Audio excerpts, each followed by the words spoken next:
Hi everyone. 3 months ago, I started a little experiment to see which rust preventatives work best. I've already taken a look at these again back in January for the 1-month update, but now it's March.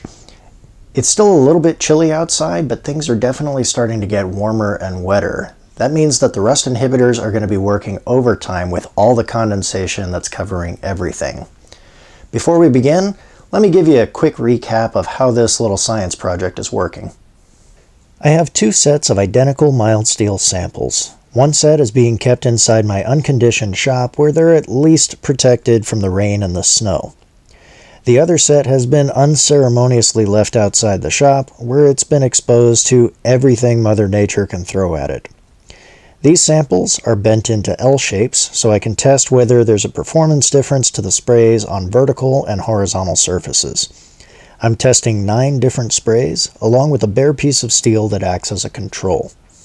Now let's take a look at our test subjects, starting with the indoor samples.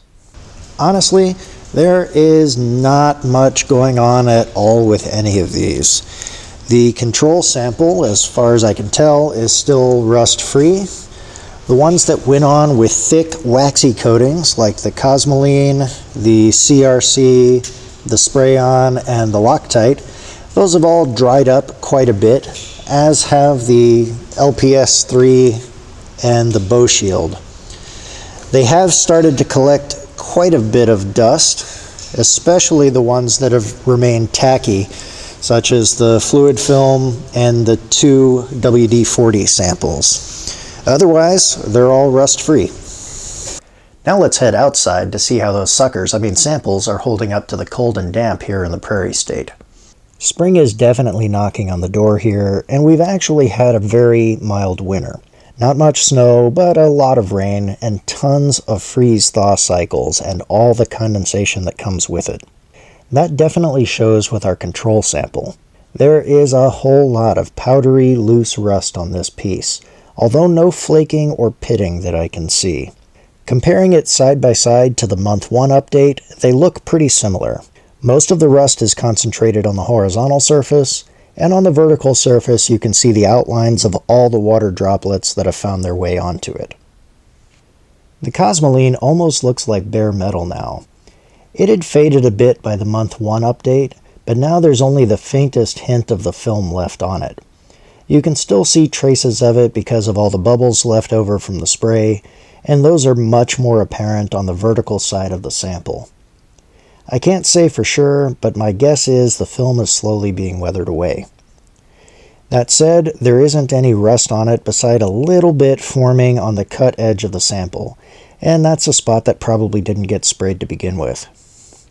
The same thing's happening to a few of the other samples as well. By the way, rust is forming on the unprotected bottom side of every sample, but I don't foresee that being an issue over the course of this experiment. The Bow Shield is not looking its best right now. There's quite a bit of rust forming on the edges of the vertical side. Like I said, that's happening on some of the other samples as well, but this is quite a bit worse and has started spreading inward. The horizontal leg is showing quite a bit of discoloration now. This was definitely starting to show in the month 1 update, but it's gotten quite a bit worse. Back in January, you could still see traces of the dried up spray clinging to the sample, but that's all been weathered away at this point, and the surface is turning a uniform brown color. It doesn't have the powdery texture of rust, it's much more like a stain on the surface. I'm reasonably certain that it is oxidation rather than the film just being discolored by the elements, but I can't say that for sure without trying to clean part of the sample, and I don't want to tamper with the test like that. If it is rust forming, I think that will be apparent in the next update. Next up is the SP400 from CRC. First of all, it's rust-free. This one, just like the Cosmoline, went on as a thicker, waxy brown coating, but now it's faded to look like bare metal. This process had also begun at the 1-month mark, but back then you could still see a bit more of the film on the part, especially in the corner of the bend. Aside from that, the sample seems to be holding up quite well. It's almost the same story on the Spray-On LU710. It went on waxy and brown, it's become faded and weathered, and it is still rust-free. There's not much difference between the 1-month update and now, besides a little bit of discoloration around the edges and the present that one of my bird friends left behind.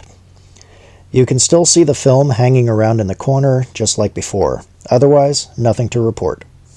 The Loctite seems to be holding its own against the elements, besides a little bit of rust starting in the front corner on the cut edge of the sample. Other than that, the thick, globby bits of the spray look just like they did 2 months ago.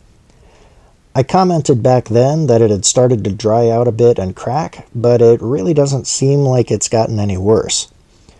By the time I do my next update, the weather will have gotten quite a bit warmer and way more humid, so it'll be interesting to see what it looks like then. The LPS3 also looks pretty much the same, and it is still sans rust. There's this discoloration in the top right corner that was also there in the first update. I'm not too sure what's going on there, but the wood is also discoloring there, so if I were a betting man, I'd say the two are probably related. This spray went on as a thin film that dried out completely, and surprisingly, you can still see the flakes of it hanging on in the corner. That was also there back in January, and I totally expected it to have gotten blown away by now. But just look at it, laughing in the face of my low expectations. We'll see how it looks in June. Let me know in the comments what your guess is. Do you think the flakes will have succumbed to that harsh mistress, Mother Nature, or will they live on just out of spite? The WD-40 Specialist Corrosion Inhibitor is not looking too good. It had begun to discolor by the 1-month update, and that's only gotten worse. You can plainly see it's a lot darker than it was a couple of months ago, and while it's not rust per se, it's also not clean metal. The fact remains that this was the most expensive spray that I tested, and I really expected it to perform at least as well as the plain old regular WD-40. As you can see though, that is not the case. The plain WD-40 is actually holding up way better than I thought it would. I honestly thought it would evaporate quickly and that would be the end of the story, but it's really hanging in there.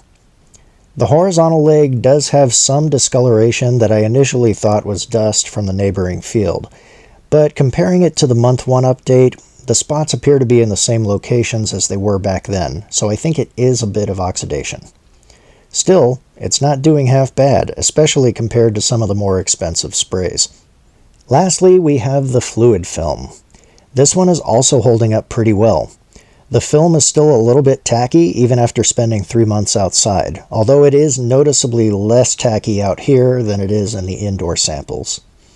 I think that's to be expected though. Compared to the 1-month update, it looks pretty similar. We have a little bit of darkening over here on the left side, but other than that, it's just picking up a little bit of dirt from the field next door. This is one of the cheaper sprays as well, so I have to say I'm pretty pleased with the performance. I'll be giving another progress report on this experiment around the 6-month mark, so keep your eyes peeled for another video sometime around mid-June. If you have any questions or topics you'd like to see me cover in a future video, leave those down in the comments section below.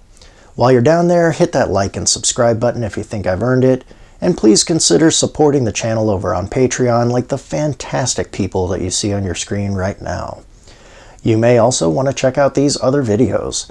On the right, I have a playlist of all of my other videos where I put things to the test just like this one.